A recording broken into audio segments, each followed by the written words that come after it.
ہو گے، کیونکہ گمراہ کا مطلب ہوتا ہے اس کی جو راہ ہے، اس کا جو راستہ ہے وہ اس سے گم ہو گیا ہے، یعنی صراط المستقیم سے ہٹ کر کسی دوسری طرف چل پڑا. تو گمراہ کا تو مطلب یہ ہے. لیکن آپ اسے گمراہ نہیں کہو گے، آپ اسے کہو گے پاگل ہے. یہ کیسی بات کر رہا ہے؟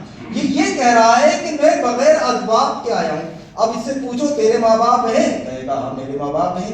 اچھا اب اس سے پوچھو تیرے ماں باپ کے ماں باپ ہیں؟ کہے گا ہاں میرے ماں باپ کے ماں باپ ہیں. تو یہ خود گواہی دے رہا ہے کہ یہ ذریعے سے آیا ہے، یعنی اس کے پیچھے ایک اسباب ہے، اور یہ خود اسباب کا انکار کر رہا ہے. یعنی اس کی مثال تو ایسے ہے جیسے کوئی سورج کی گواہی دے کہ سورج ہے، اور پھر وہ کہے کون کہتا ہے سورج ہے؟ بھئی سورج کھڑا ہے، ہاں بالکل کھڑا ہے، لیکن کہتا کون ہے سورج ہے؟ سورج کا انکار کر دے تو آپ اسے گمراہ نہیں کہو گے، آپ کہو گے یہ پاگل ہے. اسی طرح سے ہم تمام لوگوں پر جو قرآن سنت کے ماننے والے، ان پر ایک الزام ہے کہ یہ اسباب کے منکر ہیں، یہ اسباب کو مانتے ہی نہیں ہیں. اسباب کوئی چیز ہے، کوئی ذریعہ ہے، کچھ نہیں مانتی، یہ ڈائریکٹ والے ہیں. یہ کہتے ہیں سب کچھ ڈائریکٹ آتا ہے. اور پھر آپ نے دیکھا وہ یوٹیوب پر ویڈیوز بے پناہ بے شمار ان گنت ویڈیوز پڑی ہوئی ہیں جس میں وہ لوگ مذاق بناتے ہیں اور پبلک ہنستی ہوتی ہے کہ یہ ایسی ٹیم ہے، یہ ایسے لوگ ہیں، اتنے گمراہ لوگ ہیں، اور ماں باپ کا مذاق بناتے ہیں. بھائی تیرے ابا کہاں سے آ گئے، تیری اماں کہاں سے آ گئی، پبلک ہنستی ہے، ٹھٹے مارتی ہے، مذاق اڑاتی ہے. تو میں نے پچھلے خطبے میں کہا تھا ایک شخص اس دنیا کا، اس کائنات کا ایسا شخص لے کر آؤ جس نے یہ کہہ دیا ہو، دعویٰ کیا ہو، کوئی کتاب لکھی ہو کہ اسباب کوئی چیز ہی نہیں، تو پھر ہم اس کے اوپر گمراہی کا، پاگل پن کا فتویٰ لگائیں گے، چاہے وہ ہمارا بزرگ ہو، چاہے وہ ہماری جماعت کا ہو، چاہے ہمارا محدث ہو، مفسر ہو، کوئی ہو، ہم خود لگائیں گے اس کے اوپر گمراہی کا فتویٰ. لیکن ہمیں ایسا کوئی ملتا ہی نہیں ہے. تو پتہ یہ چلا کہ یہ آپ کا جھوٹ ہے، اور یہی جھوٹ آپ کی طرف لوٹ کر جا رہا ہے. کیونکہ آپ نے لوگوں سے جھوٹ بولا ہے، اور لوگ اب ریسرچ کرتے ہیں، اور جب ریسرچ کر رہے ہیں تو ان کو پتا چل رہا ہے کہ ایک زمانے تک ہم سے جھوٹ بولا گیا، نہیں ایسی کوئی بات نہیں. میرے بھائیوں، اہل حق لوگ جو کتاب اللہ سنت کو ماننے والے ہیں، وہ اسی راستے پر ہیں جس راستے پر انبیاء علیہ السلام کی جماعت ہے. اسی راستے پر وہی باتیں بتاتے ہیں جو وہ بتاتے تھے. اور وہ کون سی باتیں بتاتے تھے؟ اللہ رب العزت کی باتیں. جو اللہ رب العزت ان سے کہتا تھا وہ بتاتے تھے. ما ینطق عن الہوی ان ہوا الا وحی یوحی. یہ نہیں بولتے یہ پیغمبر، لیکن جو کچھ بولتے ہیں ہمارے حکم سے بولتے ہیں، وحی سے بولتے ہیں. یہ اللہ رب العزت نے پیغمبروں کے بارے میں کہا تھا. تو یعنی ہم جو تم کو بتا رہے ہیں، ہم جو تمہیں بات بتا رہے ہیں، وہ پیغمبر کی بات بتا رہے ہیں، اور پیغمبر جو باتیں بتا رہے ہیں وہ اللہ کی بات بتا رہے ہیں. اور جو اللہ کی بات کو مان لیتا ہے وہ ٹھکانہ اپنا جنت میں بنا لیتا ہے. وہ ٹھکانہ اپنا جنت میں بنا لیتا ہے. اب ہر پیغمبر نے، ہر رسول نے ایک دعوت دی، طاغوت کا انکار. طاغوت کا انکار، غیر اللہ کی عبادت ختم کرو، اللہ کے سوا جن کی پوجا، جن کی پرستش تم کر رہے ہو اس سے نکل جاؤ، ایک تنہا اکیلے اللہ کے ہو جاؤ. یہ دعوت دیا کرتے تھے. ہر پیغمبر نے یہی دعوت دی. آخر میں رسول اکرم صلی اللہ علیہ وسلم نے بھی یہی دعوت دی. اب لوگ کیا کہتے ہیں؟ اب ان کا جواب سنو. وہ یہ کہتے ہیں کہ یہ لوگ پاگل ہو گئے ہیں، اور یہ لوگ اللہ کے نیک بندوں سے روکتے ہیں. آپ مجھے یہ بتائیے، ہمارے ہر خطبے کے اندر ایک ہی دعوت ہے، علماء کرام سے جڑ جاؤ جو کتاب اللہ و سنت کی بات کریں. اچھا اب اللہ کے ولی کون ہوتے ہیں، اللہ والے کون ہوتے ہیں، اللہ والوں کی جماعت کی دلیل کیا ہے؟ آپ کہو گے کتاب اللہ و سنت. وہ اللہ رب العزت کی رسی کو مضبوطی سے پکڑے ہوئے ہیں، وہ رسول اللہ کی سنتوں کو مضبوطی سے پکڑے ہوئے ہیں، وہ اللہ والے ہیں، وہ گناہ نہیں کرتے ہیں، وہ نیکی میں بڑھتے جاتے ہیں. تو بھائی ہم یہاں پر کس شرابی کو کھڑا کر رہے ہیں بتائیے؟ اس منبر پر کوئی شرابی کھڑا ہوتا ہے؟ اس منبر پر کوئی سود خور کھڑا ہوتا ہے؟ اس منبر پر کوئی بددین کھڑا ہوتا ہے؟ اس منبر پر بھی وہی کھڑا ہوتا ہے جو اللہ اور اس کے رسول کی اطاعت کرنے والا ہوتا ہے، اور وہ یہی کہتا ہے کہ لوگوں اللہ اور اس کے رسول کی اطاعت کرو، اللہ والے بن جاؤ، اللہ والوں کی جماعت میں شامل ہو جاؤ۔ تو بتاؤ کہاں روکا جا رہا ہے؟ اور یہ اللہ والے کیسے اللہ والے بنے؟ یہ 5 وقت کی نماز پڑھ کر بنے، یہ راتوں کو اٹھ کر اللہ والے بنے، انہوں نے روزے رکھے ہیں، انہوں نے زکاتیں دی ہیں، انہوں نے لوگوں کی خیر خواہی کی ہے، انہوں نے اللہ کے سوا کسی کی عبادت نہیں کی۔ یہ مارے گئے، قتل ہو گئے۔ قرآن نے کہا نہیں وَلَا تَحْسَبَنَّ الَّذِينَ قُتِلُوا فِي سَبِيلِ اللَّهِ أَمْوَاتٌ، ان کو ہرگز مردہ مت کہہ دینا، جو میری راہ میں مارے گئے وہ مارے گئے۔ عِندَ رَبِّهِمْ يُرْزَقُونَ، ہم انہیں روزیاں دیتے اپنے پاس سے۔ یہ قرآن گواہی دے رہا ہے، انہوں نے اپنی زندگیاں لگا دی۔ ہم کیا کہتے ہیں آپ سے؟ ہم کچھ اور کہتے ہیں۔ ہم یہ کہتے ہیں کہ بھائی شرابی بن جاؤ، سود کھانے والے بن جاؤ۔ ارے ہمارے یہاں تو ذرہ برابر بھی گنجائش نہیں ہے سود کی۔ بہت ساری جگہ بہت فتوے ہیں، نہیں ایسے کر کے، نہیں ایسے کر کے، ہم دارالکفر کے اندر ہے، بینکنگ نظام جو ہے، یہ بینک کا جو پیسہ ہے یہ جائز ہے، کتنے لوگ کھا رہے ہیں۔ اتنی سی گنجائش نہیں ہے، ذرہ برابر اتنی سی۔ مجال ہے کوئی موبائل لے لے اور پھر قسطوں میں اس کو پیسے بڑھتی کہتے دیکھو ہمارے بے شمار فتوے، ہمارے یہاں کوئی عالم نہیں کہتا ہرگز نہیں، حرام ہے، یہ سود کی ایک شکل ہے۔ کون سا عالم یہاں پر آپ کو روک رہا ہے؟ یہاں پر ہر وقت یہی محنت ہے۔ الحمدللہ ہماری مساجد کے اندر تمام کتابیں ہر مسجد کے اندر لائبریری چھوٹی سی ہوگی لیکن ہوگی ضرور، تاکہ اللہ اور اس کے رسول صلی اللہ علیہ وسلم کو پڑھو، اللہ کی کتاب پڑھو، سنت کو پڑھو، پھر کیا ہو جاؤ؟ اللہ والے بن جاؤ، اللہ والوں کی جماعت میں شامل ہو جاؤ۔ رات دن کی ہماری یہی محنت ہے، لیکن ہمارے پر الزام ہے، اور یہ الزام ہمیشہ سے تھا، ہے اور یہ لگتا رہے گا۔ یہی بات تو پیغمبر رسول سے کہی جاتی تھی، وہ یہی تو کہتے تھے کیا تم بات کرتے ہو، تم ہمیں اللہ والوں سے کاٹ رہے ہو، ہم ان کی عبادت نہیں کرتے، ما نعبدہم، ہم ان کی عبادت نہیں کرتے۔ سورہ زمر اٹھاؤ، انکار کر رہے ہیں، ما نعبدہم، ہم ان کی عبادت نہیں کرتے۔ ارے ہم جو کچھ کرتے ہیں الا لیقربونا الی اللہ زلفی، ہم تو اس لیے کرتے ہیں، یہ چادر پوشیاں، یہ چڑھاوے، یہ مٹھائیاں اس لیے چڑھا رہی ہیں ہمیں اللہ سے قریب کر دیں۔ ہم اس لیے جانتے ہیں اے پیغمبر تم یہ کہتے ہو ہم ان کی عبادت کرتے، ہم ان کی عبادت نہیں کرتے، ہم صرف اس لیے ان کے پاس جاتے ہیں تاکہ یہ ہمیں اللہ سے قریب کر دیں۔ ہم اچھے نہیں ہیں، یہ اچھے ہیں، ہماری زندگی اللہ کی راہ میں نہیں گزری، ان کی گزر چکی ہے، اس لیے جاتے ہیں، یہ ہمارا راستہ ہے۔ تو اللہ رب العزت نے اسی کو تو کفر کہا، اسی کو تو شرک کہا، انہی چیزوں کو تو اللہ تعالیٰ نے کہا یہ کافر ہے، یہ مشرک ہے، انہی باتوں کی وجہ سے۔ اور آج ہمارے یہاں مسلمان کیا کہتا ہے؟ ہم کہتے ہیں جب تجھے کبھی ضرورت پڑے کسی چیز کی اللہ سے مانگ، 2 رکعت پڑھ اللہ سے مانگ۔ تو وہ کیا کہتے ہیں؟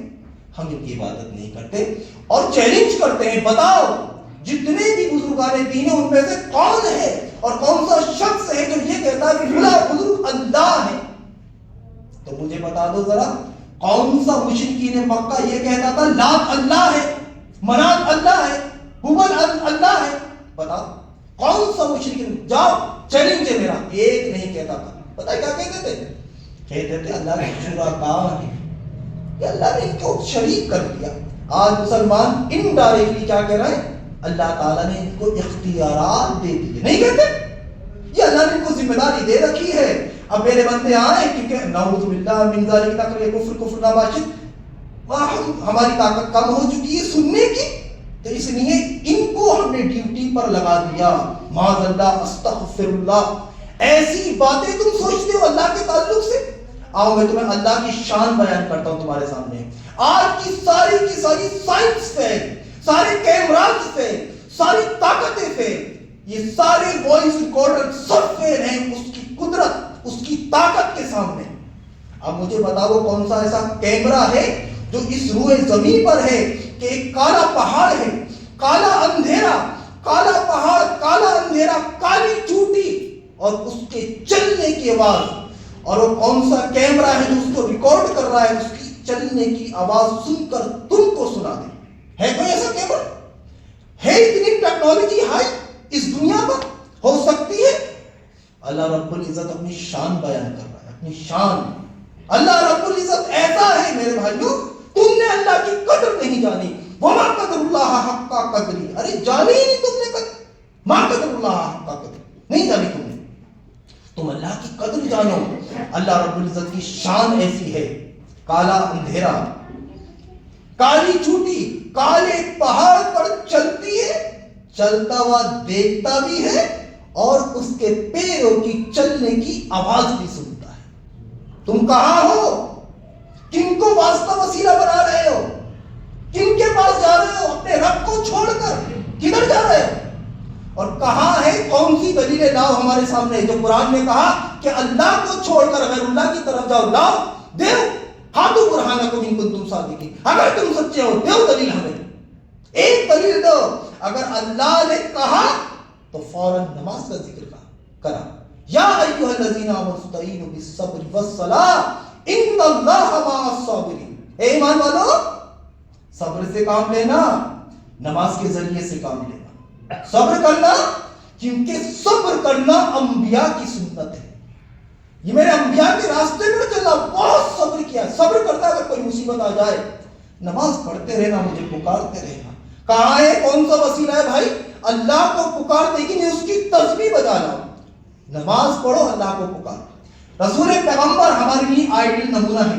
قرآن مجید نے کہا لقد کان لکم فی رسول اللہ اسوۃ حسنہ، ارے کوئی نہیں ہے تمہارے لیے آئیڈیل، کوئی نہیں ہے تمہارے لیے نمونہ سوائے میرے پیغمبر کے، کیونکہ میں نے اپنے پیغمبر کی تربیت خود کی ہے، اللہ رب العزت نے کی ہے۔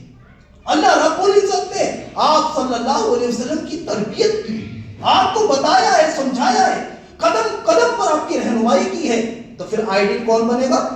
کون بنے گا آئیڈیل؟ پیغمبر رسول، اس کے علاوہ کوئی ہمارے لیے آئیڈیل نہیں ہے۔ اب ہم جن کو اپنا نمونہ مانتے ہیں تو اس کے پیچھے بھی پیغمبر کی دلیل چھپی ہوئی ہوتی ہے۔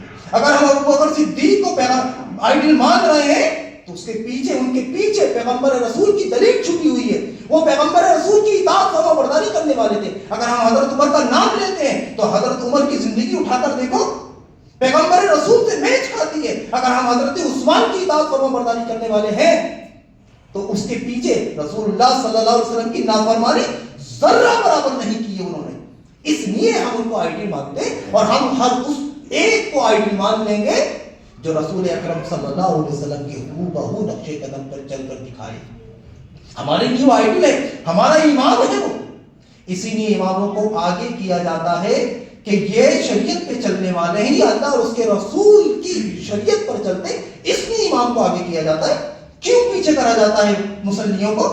کہ امام صاحب زیادہ قریب ہے اللہ اور اس کے رسول کی، یہ زیادہ اطاعت کرنے والے ہیں، اس لیے آگے کیا جاتا ہے، نہیں تو کوئی امام کی ضرورت نہیں ہے، سب اللہ رسول کی اطاعت فرما برداری کرنے والے سارے لوگ کرتے ہیں۔ اب اس میں یہ دیکھا جاتا ہے کم اور زیادہ کون کرتا ہے۔ تو میرے بھائیوں، ہم اللہ اور اس کے رسول صلی اللہ علیہ وسلم کی اطاعت فرما برداری کے لیے آئے، ہمارے لیے بہترین نمونہ ہمارے پیغمبر رسول صلی اللہ علیہ وسلم۔ اب میں نے قرآن مجید کی سورہ نحل کی جو آیت پڑھی ہے، اس میں اللہ رب العزت نے ارشاد فرمایا والذین یدعون من دون اللہ، اور جو لوگ جن کو پکارتے ہیں، دیکھیے دعا سے بنا، یدعون دعا کرتے ہیں، پکارتے ہیں، من دون اللہ اللہ کے سوا، لا یخلقون شیئا، کچھ بھی پیدا نہیں کیا، کچھ بھی۔ اور ایک جگہ پر تو اللہ تعالیٰ نے فرمایا انہوں نے، وہ کھجور ہوتی ہے، کھجور کے اوپر جو باریک سی جھلی ہوتی ہے، اللہ تعالیٰ کیا کہہ رہا ہے؟ ما یملکون من قطمیر، ارے یہ مالک نہیں ہے اس جھلی کے بھی۔ تو مجھے بتاؤ، جب اتنی باریک چیز کے بارے میں اللہ کہہ رہا ہے کہ اس کے مالک نہیں ہے، تو کوئی بڑی چیز کا کوئی مالک ہو سکتا ہے؟ ہو سکتا ہے؟ جب اتنی باریک چیز کے یہ مالک نہیں ہے تو کسی بڑی چیز کا کوئی مالک ہو سکتا ہے؟ اللہ تعالیٰ کس کے بارے میں کہہ رہا ہے؟ کہ تم جن کو اللہ کے سوا پکارتے ہو۔ اب دیکھیں گمراہ کیسے کیا جاتا ہے۔ یہ قرآن مجید کی آیت جب نازل ہوئی تھی تو مشرکین مکہ کس کو پکار رہے تھے؟ بدھوں کو۔ تو بھائی وہ بدھ کون تھے؟ سوال کا نشان ہے، جواب دیا جائے، وہ بدھ کون تھے؟ اب تم ایک ایک کر کے گواہی دو کہ وہ جتنے بھی بدھ تھے اور جن کے وہ بدھ بنائے تھے، وہ سود خور تھے، وہ شرابی تھے، وہ زانی تھے، وہ عیاش تھے، وہ فرعون تھے وقت کے، دیو دلیل مشرکین مکہ کہتے تھے یہ بڑے نیک لوگ تھے، یہ بڑے اچھے لوگ تھے. اور کیسے لوگ تھے؟ 365 بت تھے خانہ کعبہ کے اندر، جو میں نے پچھلے خطبے کے اندر بتایا تھا. 365. اور 365 میں کیا پیغمبروں کے بت نہیں تھے؟ ابراہیم علیہ السلام کا بت بنا نہیں رکھا تھا؟ جب رسول اکرم صلی اللہ علیہ وسلم نے بتوں کو توڑا تھا تو کیا کہا تھا؟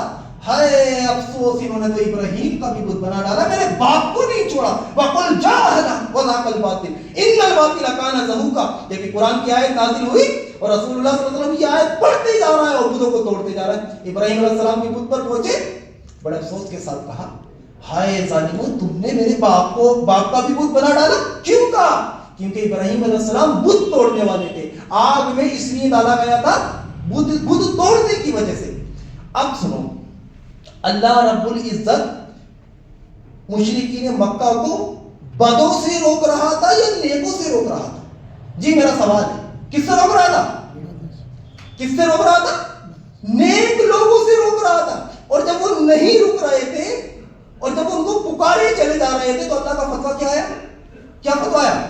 مومن کا؟ ارے کفر کا فتویٰ آیا اللہ کی طرف سے، شرک کا فتویٰ آیا اللہ کی طرف سے. یہ کافر ہیں، یہ مشرک ہیں، یہ جہنم میں جانے والے. کس کو پکار رہے تھے؟ نیکوں کو. ہم کس سے روکتے ہیں؟ ہم کس سے روکتے ہیں؟ ہم کس کے پاس جانے کو منع کرتے ہیں؟ جو فوت شدہ ہیں، جن کا انتقال ہو گیا ہے. زندوں سے روکتے ہیں؟ ارے زندوں کی تو مجلس میں کہتے ہیں بیٹھو، ان میں بیٹھو، علم حاصل کرو، یہ بڑے نیک ہیں. جب ان کے پاس بیٹھو گے تو کچھ نہ کچھ لے کر جاؤ گے، اچھی باتیں سیکھ کر جاؤ گے. ان نیک لوگوں میں بیٹھو. اور یہ تو ہماری فطرت میں نا، یہ مسلمان ہندو نہیں، یہ ہماری فطرت میں. دیکھیے اگر بچہ رات کو 12 بجے آئے، والدین سوال کرتے ہیں کہاں گیا تھا؟ پتہ چل جائے فلم میں آیا.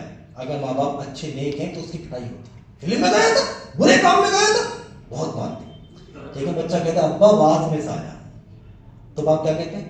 اچھا بیٹے تو آئندہ بھی جانا. یہ ہماری فطرت میں ہے کہ ہمارا بچہ چاہے ہم خود کچھ بھی کرے لیکن ہمارا بچہ نہ بگڑے. ایک شرابی کہتا ہے میرا بچہ شرابی نہ بنے.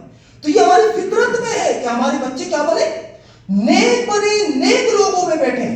لوگ کہتے ہیں کہ یہ لوگ نیک لوگوں سے روکتے ہیں. ارے بھائی ہم نیک لوگوں سے نہیں روکتے ہیں، ہم ان سے روکتے ہیں جو فوت شدہ ہو چکے ہیں، جن کا انتقال ہو گیا ہے، ان سے روکتے ہیں.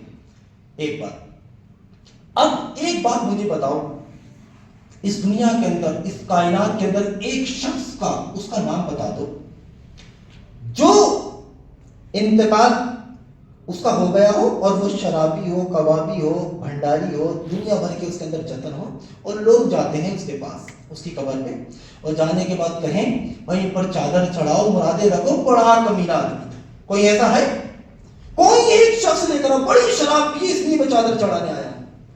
دنیا کے اندر نہ کبھی کوئی ایسا پیدا ہوا تھا، نہ ہو سکتا ہے، وہ نہ آئندہ ہوگا کہ میں اس کے پاس جاتا ہوں یہ بڑی شراب پیتا تھا. ہم تو تصور بنا لیتے نیک لوگوں کے بارے میں، اگر اس کے اندر تھوڑی سی خامیاں دیکھیں، ارے بیکار ہے، اما بھائی کی داڑھی ٹوپی ہے، 7 نمازیں گھنٹے میں، کیا کہتے ہیں؟ اگر تھوڑی سی خامی نظر آ جائے، 90% اچھا ہو، 10% برائی ہو اس کے اندر، تو کیا کہتے ہیں؟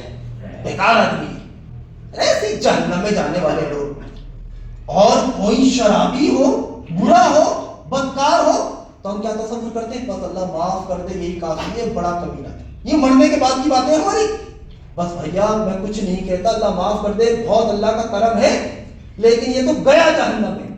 اور اگر کوئی نیک شخص کا انتقال ہو جاتا ہے تو ہم کیا کہتے ہیں؟ ہمیں پورا گمان ہے کہ انشاءاللہ یہ جنت میں جائے گا.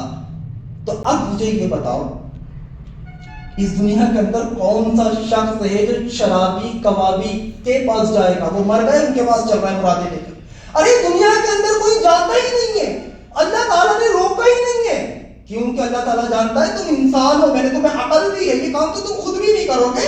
کسی شرابی کو اپنا معبود بنا لو گے، کسی شرابی کے پاس تم جاؤ گے، کسی شرابی کو پکارو گے، کسی شرابی کے پاس جا کر بیٹا بیٹی مانگو گے. نہ، یہ کام تو تم نیکوں کے ساتھ کرو گے. یہ کام تو اللہ تعالیٰ نے نیکوں سے روکا ہے قرآن کے اندر، نہ کہ بدوں سے. بدوں سے کیوں روکے گا؟ اللہ نے تمہیں عقل دی ہے، وہ کیوں روکے گا تمہیں؟ تم خود روکو گے، تم کبھی نہیں جاؤ گے بدکاروں کے پاس, کبھی نہیں جاؤ گے بروں کے پاس, اور اس کے پاس اگر گزر ہو بھی گیا تو آپ کہو گے سود کھولتا اللہ اس کی مغفرت کر دے, بڑا سود کھایا ہے, بڑے ڈنڈے پڑ رہے ہوں گے یا ربا, کیونکہ تیرے قرآن میں لکھا ہے سود کھانے والوں کا بڑا برا انجام ہے, حدیث میں لکھا ہے سود کھانے والوں کا بڑا برا انجام ہے. یا اللہ شراب کے بارے میں تیرے قرآن میں لکھا ہے, رسول اللہ کی سنت میں لکھا ہے شرابی ہے, بڑا برا انجام ہو رہا ہوگا, مغفرت کر دے.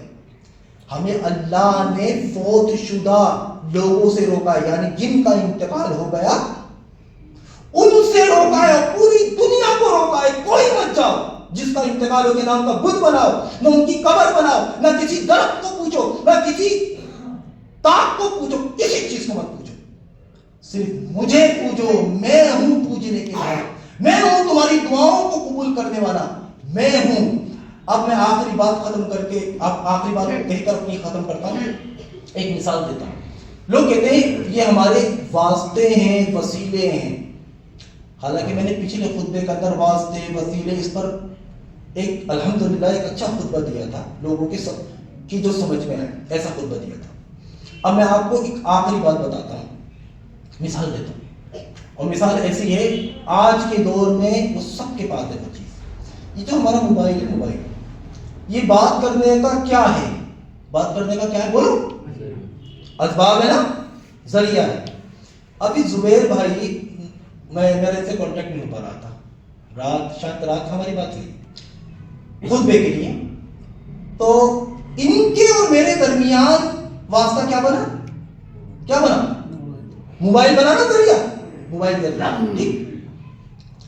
اچھا اب یہ میرے بالکل ہو بہو بالکل سامنے ہیں. اب میں نماز کے بعد ان سے بات چیت کروں, اب میں ان کو کال لگاؤں اور کال لگا کے بات کروں, یہ کال ریسیو کر لیں اور دونوں ہم آمنے سامنے بات کریں فون پر, تو آپ لوگ ہمیں کیا کہو گے, کیا کہو گے جی, کہو گے پاگل ہیں.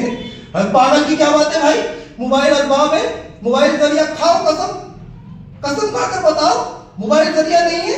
ارے بھائی موبائل ذریعہ ہے, موبائل اسباب ہے, میں دن بھر اس پر بات کرتا ہوں, وہ بھی دن بھر بات کرتے, تو آپ ہمیں پاگل کیوں کہو گے. تو آپ کہو گے مولانا صاحب یہ اسباب دور کے لیے ہے, قریب کے لیے نہیں ہے. ارے تم نزدیک ہو, اب ضرورت نہیں ہے اس کی, اب ضرورت نہیں ہے, دور کے لیے. تو مجھے ایک بات بتا دو میرے بھائیوں, تمہارا رب تم سے دور کب ہو گیا, اتنا بتا دو, یہ سوال اتنا بتا دو. اور پچھلے خطبے کے اندر میں نے فرمایا تھا نحنو اقرب الیہ من حبل الورید, ارے تمہاری جان والی نفس سے بھی زیادہ میں قریب ہوں. وہ دور کب ہو گیا جو تم نے واسطے, وسیلے, سیڑھیاں پہ سیڑھیاں لگا دی, اتنی لگائیں گے کہ وہ زینہ ختم ہی نہیں ہو رہا ہے, وہ زینہ ختم ہی نہیں ہو رہا ہے, وہ سیڑھیاں ختم ہی نہیں ہو رہی ہیں, اتنی لگا لی.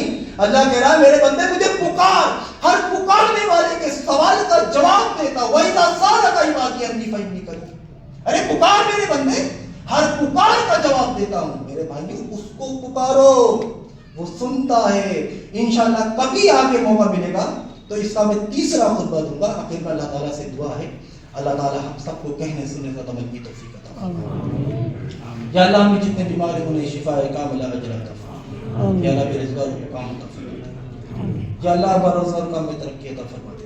یا اللہ جہاں جہاں مسلمان بندے پریشان ہیں ان کی پریشانیوں کو دور کر. یا اللہ خصوصاً فلسطین کے مسلمانوں کی مدد فرما. یا اللہ فلسطین کے مسلمانوں کی مدد فرما. یا اللہ فلسطین کے مسلمانوں کی مدد فرما. یا اللہ مسلمانوں پر ایک بہت بڑی مصیبت آئی ہوئی ہے, یا اللہ اس مصیبت کو ٹال دے. یا اللہ مسلمانوں پر یہ جو مصیبت آئی ہوئی ہے ہمارے ہندوستان کے اندر, ہم سب جانتے ہیں, اللہ اس مصیبت کو ٹال دے. یا اللہ سوڈان کے مسلمانوں کی مدد فرما. یا اللہ ان میں آپس میں ایک اتفاق پیدا کر دے. یا اللہ ان کی لڑائیوں کو ختم کر دے. یا اللہ جہاں دنیا کے اندر مسلمان پریشان, ان کی پریشانیوں کو دور کر دے. یا اللہ ہمارے کشمیر کے مسلمانوں کی مدد فرما. یا اللہ ہمارے دل کے اندر سب سے زیادہ اپنی محبت پیدا کر دے. یا اللہ اس کے بعد اپنے رسول کی محبت پیدا کر دے. یا اللہ کتاب کی عظمت ہمارے اندر پیدا کر دے. یا اللہ کتاب اللہ کی عظمت پیدا کر دے. یا اللہ ہمیں رسول اللہ صلی اللہ علیہ وسلم کی سنت پر عمل کرنے والا بنا دے. آمین. وآخر دعوانا الحمدللہ.